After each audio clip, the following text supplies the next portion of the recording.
Bienvenue dans Le Scénario, le podcast d'analyse et de critique approfondie. Aujourd'hui, on plonge ensemble dans la vie de Cléopâtre. Cléopâtre. Oui, le dernier pharaon de l'Égypte antique. Ah, fascinant. On va décortiquer une vidéo YouTube avec l'historien Alessandro Barbero Alessandro Barbero, excellent choix. et d'autres experts pour aller au-delà des mythes et des légendes. Dépasser les clichés, c'est essentiel. Exactement, découvrir la vraie Cléopâtre. D'abord, un peu de contexte. Après la mort d'Alexandre le Grand, son empire a été divisé, vous vous souvenez. Oui, bien sûr. Ptolémée, un de ses généraux, prend le contrôle de l'Égypte. Et fonde une dynastie. Exactement. Une dynastie qui dure presque 3 siècles.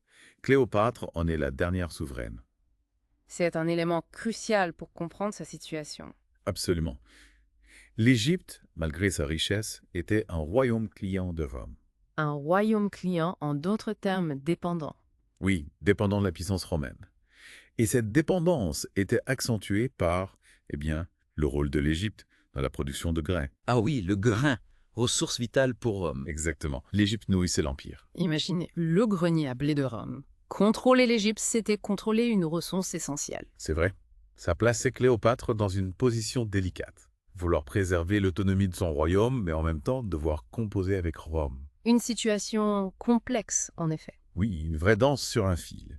Et puis, il y a cette fameuse identification de Cléopâtre à la déesse Isis. Ah, Isis. On la voit souvent représentée comme Néisis, la nouvelle Isis. Fascinant. Cette identification n'est certainement pas anodine. Elle a joué un rôle important dans sa relation avec Jules César. Ah bon? Oui, car Isis était assimilée à Vénus dans la mythologie romaine. Intéressant.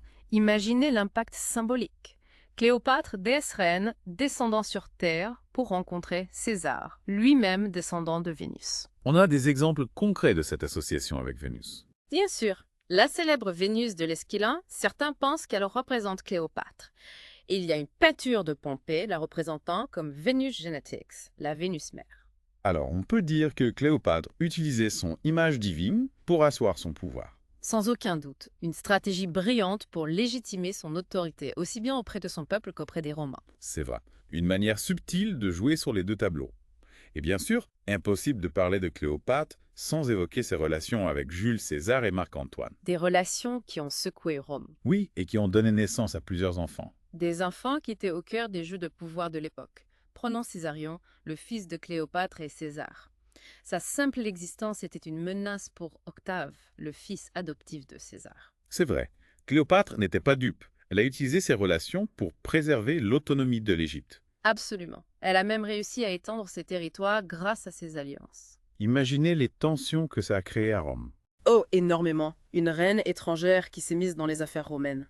C'était explosif. Et c'est justement cette ambition qui va mener à sa chute. Oui, les fameuses donations d'Alexandrie, où Marc-Antoine cède des provinces romaines aux enfants de Cléopâtre. Un acte considéré comme une trahison. Exactement. Ça a provoqué la fureur d'Octave. La guerre était inévitable. Et puis la fameuse bataille d'Actium. Un désastre pour Cléopâtre et Antoine. Ils ont choisi de se battre sur mai. Un choix fatal. La flotte d'Octave était mieux commandée et sa victoire lui a permis de conquérir l'Égypte. Ce qui nous amène au dénouement tragique. Le suicide d'Antoine, suivi de celui de Cléopâtre. La fin d'une époque. Oui, avec la mort de Cléopâtre, la dynastie ptolémaïque s'éteint et l'Égypte est absorbée par l'Empire romain. Triste fin pour une civilisation aussi glorieuse. Absolument. L'ambition d'Octave, sa détermination, ont joué un rôle clé dans leur chute.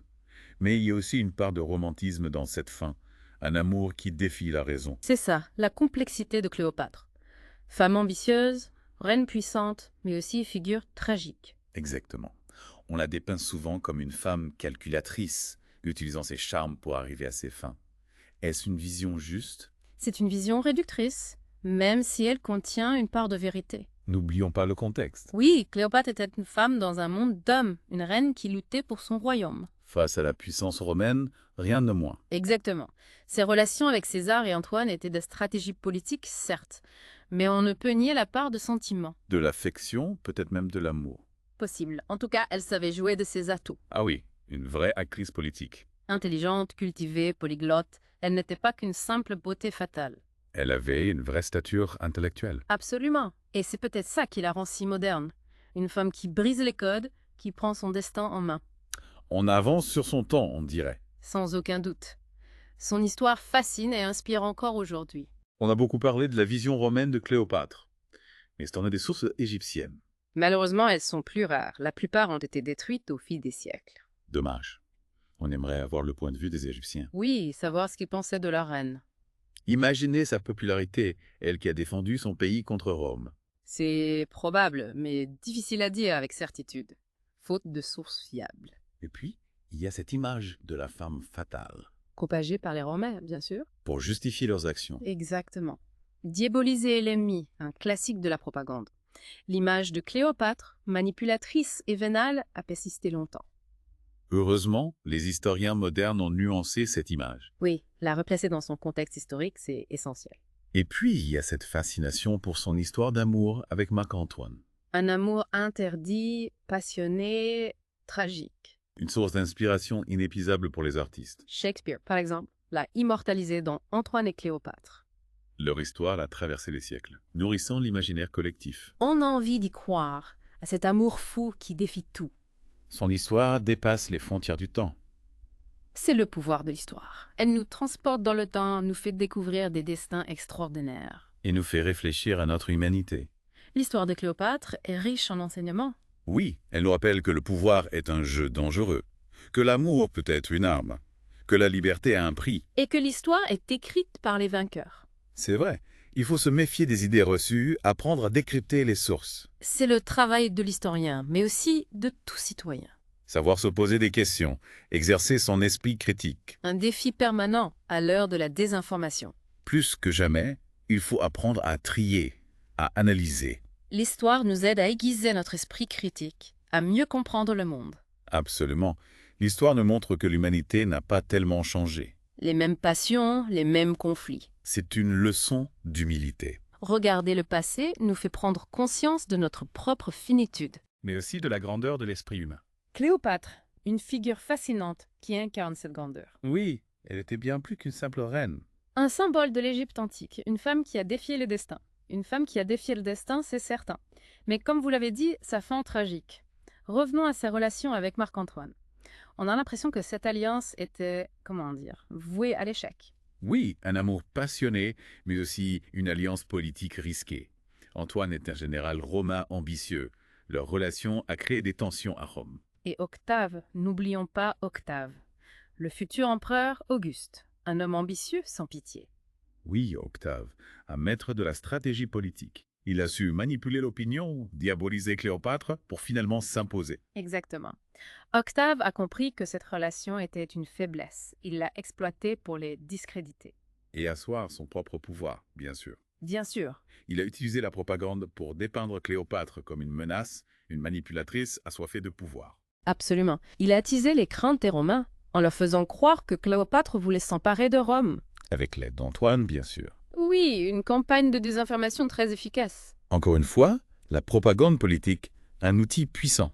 Un outil qui traverse les époques, malheureusement. Cléopâtre en a été victime, son image a été ternie. Oui, on l'a réduite à cette image de femme fatale, de séductrice. Une vision réductrice, qui occulte ses qualités de dirigeante. Son intelligence politique, son courage aussi. Heureusement, les historiens modernes ont réhabilité sa mémoire. Oui, la replacer dans son contexte, c'est essentiel.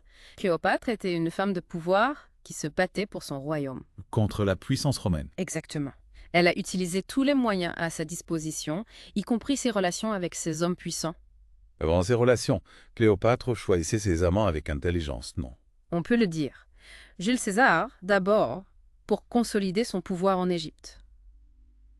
Le protéger contre son frère, Ptolémée et Yphes. Exactement. Après la mort de César, elle se tourne vers Marc-Antoine, Un autre général romain puissant. qui contrôlait une grande partie d'Orient. Donc, pas vraiment de place pour les sentiments.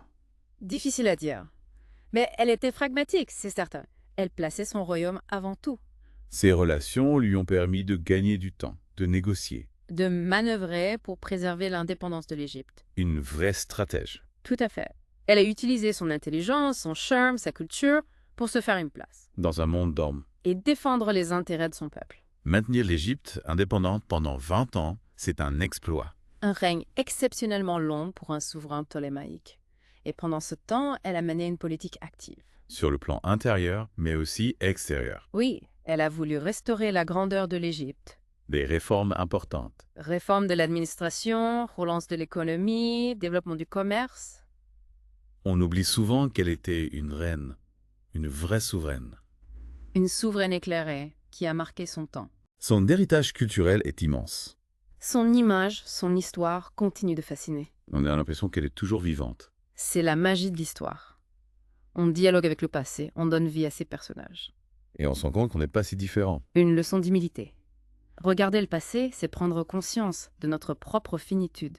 Cléopâtre, une reine, une amante, une mère, une diplomate, une guerrière. Une vie extraordinaire. Pleine de rebondissements. Oui, la vie est imprévisible. Le destin nous réserve des surprises. Il faut vivre chaque instant, saisir les opportunités. Cléopâtre, un exemple de courage, de détermination. Elle nous montre qu'on peut défier le destin. Lutter contre l'adversité, poursuivre ses rêves. Une figure universelle qui nous touche par son humanité. Ses faiblesses, ses erreurs, ses triomphes. On est tous des êtres humains, avec nos forces et nos faiblesses. Et c'est dans cette complexité que réside la beauté de la vie. Cléopâtre et la religion, c'est intéressant. Elle a su l'utiliser à son avantage. Son identification est Isis, par exemple. Pour renforcer son image, lui donner une aura de divinité. Une stratégie brillante. En s'incarnant en Isis, elle légitimait son pouvoir. Et c'est joué en sa faveur auprès des Romains aussi. Isis assimilée à Vénus, ça a certainement contribué à son aura de séductrice. Auprès de César et Antoine, oui.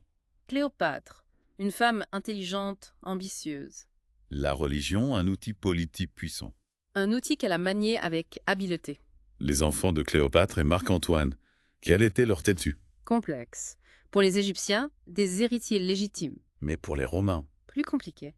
Antoine était déjà marié à une Romaine. Octavia, la sœur d'Octave. Exactement. À Rome, la bigamie était interdite. Ses enfants étaient des bâtards. Une situation délicate. Oui, et Octave l'a utilisé contre Antoine.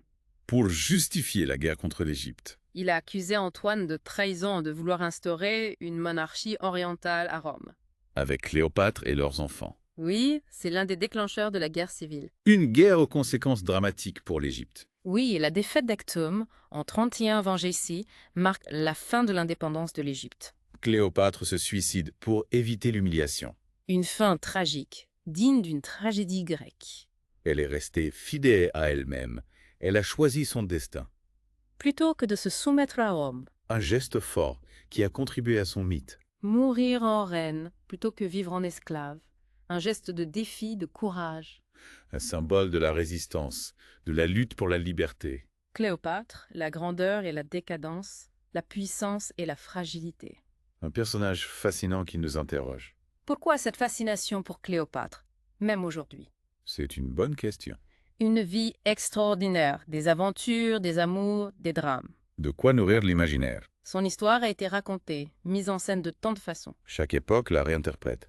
Cléopâtre, un mythe, une forme fatale, une reine puissante. C'est peut-être cette ambivalence qui la rend si fascinante. Attirante et dangereuse, puissante et fragile. Un personnage universel. Le passé n'est jamais vraiment passé. Il nous influence, nous inspire. Cléopâtre, une invitation à la réflexion. Une leçon d'histoire, une leçon de vie. La vie est précieuse, la liberté inestimable. L'amour peut être destructeur. Le pouvoir, un jeu dangereux. Et les empires finissent par s'écrouler. Une leçon d'humilité. On n'est que de passage sur Terre. Ce qui compte, c'est de laisser une trace positive. Cléopâtre a réussi cela.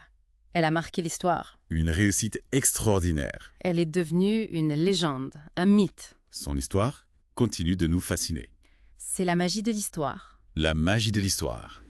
Qu'est-ce qui vous fascine le plus? Sa capacité à nous transporter dans d'autres mondes. À nous confronter à d'autres modes de pensée. L'histoire de l'Égypte antique est fascinante. Un monde mystérieux, avec ses dieux, ses pharaons. Ses pyramides, ses temples. Un monde qui nous attire. Par sa grandeur, sa splendeur. Cléopâtre, un personnage emblématique. Elle incarne la grandeur et la décadence de l'Égypte antique. Le dernier pharaon, un symbole d'une civilisation qui s'effondre. Une histoire poignante, Une invitation à la réflexion. mais aussi une histoire qui nous inspire. Cléopâtre a défié le destin. Elle a lutté, elle a laissé sa marque. Elle est devenue une légende.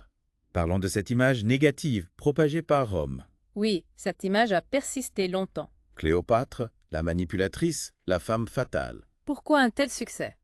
C'est la question. Cléopâtre était une femme, n'oublions pas. Le sexisme a joué un rôle. Sans aucun doute. Une femme puissante, intelligente. C'était mal vu à Rome. On lui a reproché son ambition, sa liberté. C'est révoltant. Cléopâtre, victime des préjugés de son époque. On l'a réduite à son physique, à ses amants. On a occulté ses talents de dirigeante. Une injustice. Heureusement, les historiens modernes ont réhabilité sa mémoire. Oui, on commence à la voir pour ce qu'elle était. Une femme exceptionnelle, une reine puissante. Son histoire nous fascine, nous fait réfléchir. La magie de l'histoire. Cette magie, qu'est-ce qui vous fascine le plus? L'histoire nous transporte dans d'autres mondes. Nous fait découvrir d'autres cultures. L'histoire de l'Égypte, un monde mystérieux. Un monde fascinant. Sa grandeur, sa splendeur, sa spiritualité. Cléopâtre, l'un des personnages les plus emblématiques. La grandeur et la décadence de l'Égypte. Le dernier pharaon, un symbole d'une civilisation qui disparaît. Une histoire poignante. Oui, la fragilité des empires, Une invitation à la réflexion. mais aussi une source d'inspiration. Cléopâtre a lutté, elle a défié le destin. Elle a laissé une trace positive. Elle a marqué l'histoire. Elle est devenue une légende. Son histoire continue de nous fasciner. La magie de l'histoire. Oui, cette magie opère encore aujourd'hui. Cléopâtre, un nom qui évoque le pouvoir, la beauté, la tragédie. Une icône intemporelle. Sa fascination ne va pas s'éteindre de sitôt. Cléopâtre, un personnage très complexe, trop fascinant. Elle nous renvoie à nos propres aspirations. Un symbole de la puissance féminine. Les empires s'écoulent. La gloire est éphémère. Mais le souvenir peut être éternel. Une leçon d'humilité. Relativiser nos ambitions. Apprécier le moment présent. Vivre pleinement notre vie. Oui, Il est temps de conclure cette deuxième partie. avec plaisir. Une discussion passionnante. La suite au prochain épisode. Oui, les dernières années de Cléopâtre, sa relation avec Marc-Antoine. La guerre civile romaine, la bataille d'Actium, sa mort. Un programme passionnant. À bientôt pour la suite de l'histoire de Cléopâtre. La dernière reine d'Égypte. De retour dans le scénario, on continue notre exploration de Cléopâtre, Oui, et on arrive aux dernières années de son règne. marquée par les tensions avec Rome. Et sa relation avec Marc-Antoine. Exactement. Cléopâtre et Marc-Antoine au sommet de leur puissance. Mais la situation va se dégrader. Octave, le futur empereur Auguste, prépare son coup. Il veut éliminer ses rivaux. S'emparer du pouvoir. Ambition, amour, trahison, Un cocktail explosif. qui va mener à un dénouement tragique. Octave était un fin stratège. Il a utilisé leur relation pour les discréditer. Les présenter comme une menace pour Rome. Accusé Antoine de vouloir instaurer une monarchie orientale. Avec Cléopâtre, bien sûr. Cette propagande a fonctionné. Malheureusement, oui. L'opinion publique s'est retournée contre Antoine. Considéré comme un traître. Manipulé par une reine étrangère. Exactement. Ce qui a mené à la guerre civile. Oui, en 31 avant GC. La tension atteint son paroxysme. Et la bataille d'Actium. Une bataille navale décisive. Le destin de Cléopâtre et Marc-Antoine bascule. Actium, une défaite stratégique pour Antoine. Pourtant, l'Égypte était une puissance maritime. Oui, mais Antoine a commis des erreurs. Il a sous-estimé Octave. Mal évalué les conditions météo. La flotte romaine, plus agile, l'emporte. Une défaite cuisante. Que se passe-t-il ensuite? Cléopâtre et Antoine se réfugient en Égypte. Poursuivi par Octave. Oui, Il tente de résister. oui, mais la situation est désespérée. Antoine se suicide. Blessé, désabusé. Et Cléopâtre, seule, face à la défaite. Prisonnière d'Octave. Elle essaie de négocier. Oui, mais Octave est inflexible. Il veut la ramener à Rome. Enchaîné comme un trophée. Cléopâtre refuse cette humiliation. Elle choisit la mort. La légende de la morsure d'Aspie. Un serpent venimeux. Symbole de la royauté égyptienne. Cléopâtre affirme sa souveraineté jusqu'au bout. La mort plutôt que la soumission. Un geste fort qui nourrit son mythe. Cléopâtre devient une légende. Un symbole de résistance. La fin d'une ère. L'Égypte devient romaine.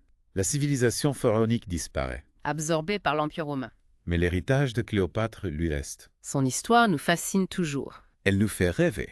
Cléopâtre, une icône, un mythe Un symbole de féminité et de puissance. et de tragédie. Sa vie nous rappelle la complexité de l'histoire. Merci pour cette plongée dans le monde de Cléopâtre.